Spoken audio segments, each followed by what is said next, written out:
Have you ever wondered how your idea can be a part of our state's law?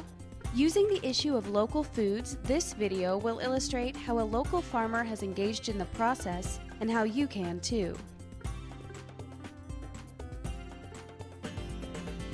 For us to sell direct to the consumer, like we do, like a package at a time, our meat, both our poultry and our beef and our pork and our lamb, have to be inspected at a state inspected or federally inspected facility. And so those inspectors that do that are funded by state dollars, and there was at one point a potential that they were going to drastically reduce the number of inspectors.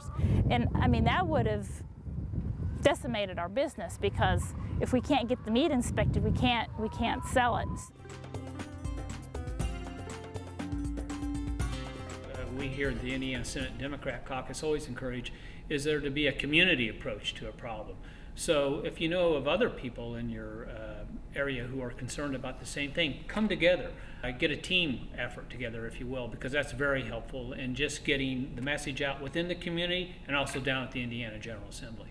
One of the first things that I did was contact some of my fellow farmers who also sell meat direct to the consumer, and then we just kind of started a wave from there, because then I talked to a lot of my customers and said, you need to contact your legislator to let them know that this pending decision could really have a broad-reaching impact. But we have really good customers. We have like an email list of like 1,500 customers, and I sent that, your local meat source is in jeopardy, and these representatives in Noblesville and Carmel and downtown Indy were like, where's this coming from? You know, why do you care if the meat, you know, your farmer out in Podunk gets their meat inspected? And they're like, because that's the food that we eat.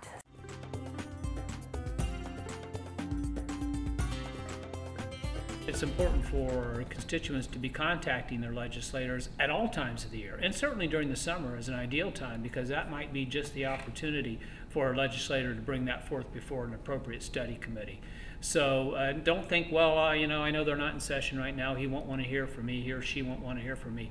They do want to hear from you, and it might just be the right time. At that time, I had Senator Skinner and Representative Grubb, and they were great to talk to. I mean, I just didn't talk to some nameless person, you know. I left my message, and then they called me back, and we had a good dialogue. And I think once the word got out about how the decision could really have a big impact, not only on my business, but my customers eating, and also the state butcher shops that were inspected were looking to lose that business.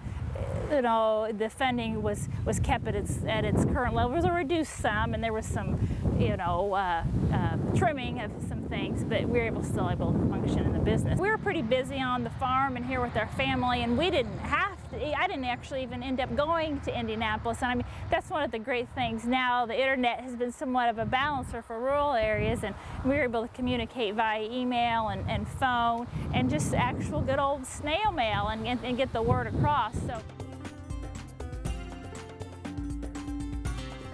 we have a lot more time to discuss issues in the interim study committee. That's why we have them.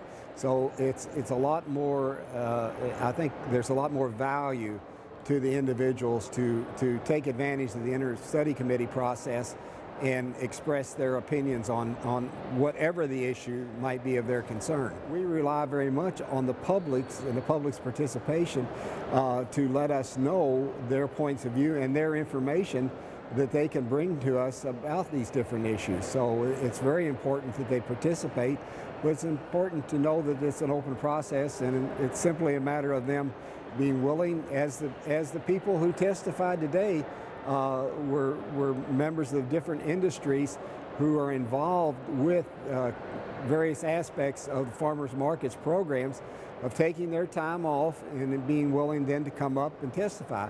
But if they were willing to come, the meeting was open, they were able to express their points of view, and it was appreciated.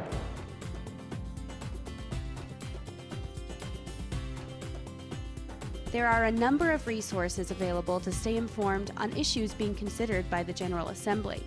Those include the legislature's general website, the Senate Democrat Caucus website, and pages for each district.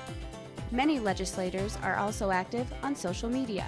On behalf of the Indiana Senate Democratic Caucus, I just want to remind you that we do want to hear from our constituents. We value your opinion, so please never hesitate to contact us.